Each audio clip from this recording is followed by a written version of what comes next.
Welcome to Eastland English. My name is Robert. I am Yudee. And we would like to help you with your English reading skills. This is our 10 quick English reading tips video tutorial. Number 1. Choose the correct level of reading for you. Determine your level. We'll tell you how to determine your reading level at the end of this video. Read at or slightly above your level. If you read below your level, you'll be wasting your time. It's also important not to read too high above your level because you can get frustrated and waste your energy. The Flesh-Kincaid Grade Level is an important tool that you can use to determine your reading ability. We'll tell you all about how to evaluate yourself at the end of this video. Number 2. Read a wide variety of materials, both test and non-test oriented. Passion is important. Passion means joy or enthusiasm, and the brain tends to learn more when it is excited. As a learner, it's important to keep your brain fresh, and your brain is always fresher when you're interested in the material that you are reading. When you are down, choose something that interests you. Down means that you don't have a lot of energy, or maybe you're feeling a little bit sad. That's the time to choose things that you know that you like. When you have energy, tackle the difficult ones. You know you want to get better. You know there are difficult readings. Save those difficult readings for the times that you have the most energy to begin with. That way, you'll use that good energy on the most difficult readings. Number 3. Make a dedicated reading space. That means one space where you always go to do your reading. We also recommend putting up posters in English or put up slogans that help keep you motivated, like, "You can do it," or "Keep on rolling." Isolate yourself if possible. If you have a room with no other people in it, that's the best. If not, if you share some kind of space or if you share an apartment, try to do your reading when other people aren't there. And of course, turn off your mobile phone. Get comfortable. The more comfortable you are, the longer you will do what you are doing. Take breaks. It is important to keep the brain fresh. The brain burns energy relatively quickly. It was once recommended to me that you should study for about 40 minutes hard and then take a 10 or 15-minute break. During that break, do something completely different. That will refresh your brain and give you more energy to go back to your studies. Number 4. Skim through the text first. Read the title and subtitles. This will give you a general idea of what the reading is about. Look at the pictures. Although most test texts do not have pictures, some of them do. And also, when you're reading articles online, many of these articles will have pictures. These pictures can give you some information about what is in the text. Read the introduction sentences. The introduction sentences are the first sentences of every paragraph. These usually contain the most amount of information. Number 5. Read the supporting points. The supporting points are the points within the paragraph that support the main idea of each paragraph. Look for signal words or transitions. These are the words that point the way towards the next idea. For example, because, or for, or however. These will help you form the argument in your head. Understand the argument. As I mentioned before, the signal words can help you understand the argument. There's usually an idea, some kind of signal word, and then another idea. The chain of logic will help you understand the total argument or point of view of the author. Number 6. Use a highlighter. If you're reading online or using a digital file, you can use your mouse and the highlight function. Highlight the main points. The main points are almost always the first sentence of every paragraph. Highlight the supporting points with a different color. You don't want to confuse main points with supporting points. So if you use a different color, your brain will be able to shape the argument more clearly. And finally, use a third color for new vocabulary. New vocabulary is one of the most important things that reading can teach you. Number 7. Guess your new vocabulary words using context clues.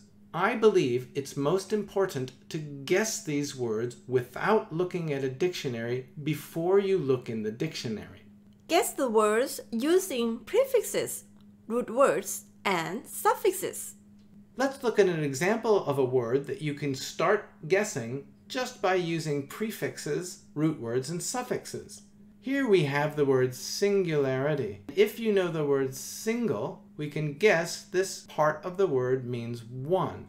If you are familiar with suffixes, you will know that arity makes a noun. Part of our guessing is complete. Unfortunately, there are 3 very different meanings to this word. So, look at the surrounding information.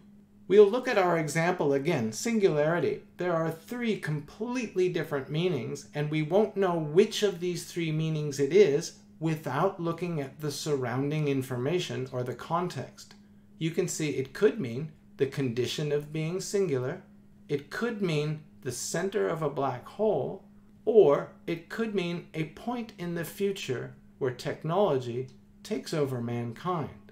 These 3 meanings are definitely very different, and we won't know which of these meanings until we look at the context. Number 8. Look up the words in a dictionary. In my opinion, you should guess what these words are before you look up the word in the dictionary. Use your brain first and the dictionary second. This will cause your brain to grow. You want to stretch your brain, not shrink your brain. Use hard copy or online dictionary. Hard copy means a book. If you're lucky enough to have a book dictionary at home, great. If not, many different dictionaries are available online. Cross-check for certainty. Certainty means to be sure. Let's say you're reading an article about athletics and the effects of some forms of sports on the brain. You come across the word stroke. Stroke can mean different things. You want to make sure which of these meanings is intended by the author. Number 9. Read text thoroughly. After you have done all of your skimming and context clue guessing, you should read the text word by word. Determine POV. POV means point of view. Point of view means the opinion of the author. Most authors in most texts have a point of view or an opinion that they would like to share with the reader. They state their main idea in the topic sentence and then spend the rest of the reading proving that main idea. Paraphrase and summarize internally. Paraphrase means to put in your own words, and summarize means to get the main idea into as few words as possible. As you are reading, you should be paraphrasing and summarizing inside your mind. This will help you to understand the text. Number 10. Write a summary in your own words. Keep a dedicated notebook for your summarizations after each reading. Transform your internal knowledge into external evidence. Transform means to change. Internal knowledge is the paraphrasing and summarizing that you have been doing in your mind. External evidence means your writing to prove that you understood what you have read. No test can evaluate your internal knowledge. All tests evaluate external evidence of your internal knowledge. So you must practice this step. This step is key to succeeding at all English tests. All tests can only evaluate your output. Your output is your ability to prove that you have learned something. That is external evidence. Read your notes later. In order to revise or review all that you have learned, it's a good idea to go back a day later, or 2 days later, or even a week later, or a month later to see what you have learned. This will refresh your knowledge of those readings. How to find your reading level. Finally, we'd like to take you step by step through 2 different ways to determine your reading level. The first one is to use a search engine like Google Search with these key words: assess, reading, level, free. You can use any combination of those words or synonyms of those words. Copy and paste text from articles that you understand completely. Be honest with yourself. Make sure to use texts that you do understand. It is of no value to you to copy and paste articles that you don't understand. That will give you a false reading level. Finally, the Flesh-Kincaid Grade Level in Word. I'll take you step by step through how to determine the Flesh-Kincaid Grade Level in Word. The first step is to get your text into a Word document. If you're reading something online, you can copy and paste anything online into the Word document and then delete all of the titles, the hyperlinks, and the pictures so that you're left with only the text. If you're reading something in a hard copy textbook, then you'll have to type it in as accurately as you can. After you have your text in the Word document, click on File. This is the screen that you will see after you have clicked on File. The next step is to click on Options here. After you click on Options, this is the screen that you will see. The next step is to click on Proofing here. After clicking on Proofing, look at the subheadings to the right. This is the most important one. Show Readability Statistics. After you make sure there's a tick in the box for Show Readability Statistics, you then click on OK. Your next step is to highlight all of the text that you would like to assess for reading level. Take your mouse and left-click before the first word. Then drag the mouse all the way to the end of the text and release the left mouse button. The text should be highlighted in gray. After you have highlighted your text, you'll go to the top tabs here and click on Review here. Then go to this button here, Spelling and Grammar, and click on that. You will see this screen here. Importantly, Yes is highlighted, but you don't want to click Yes. You want to click No.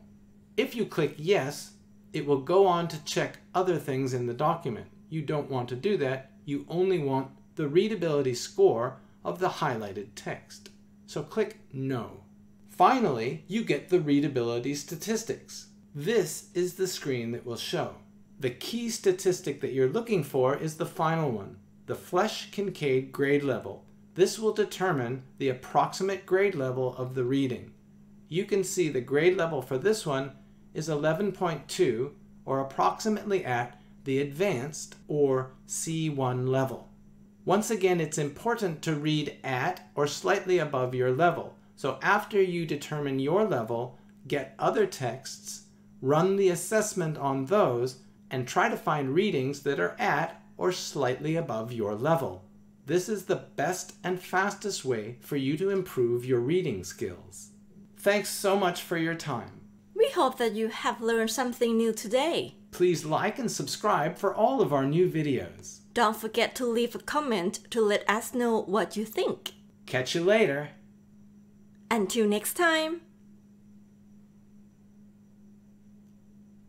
Bye-bye. Bye-bye.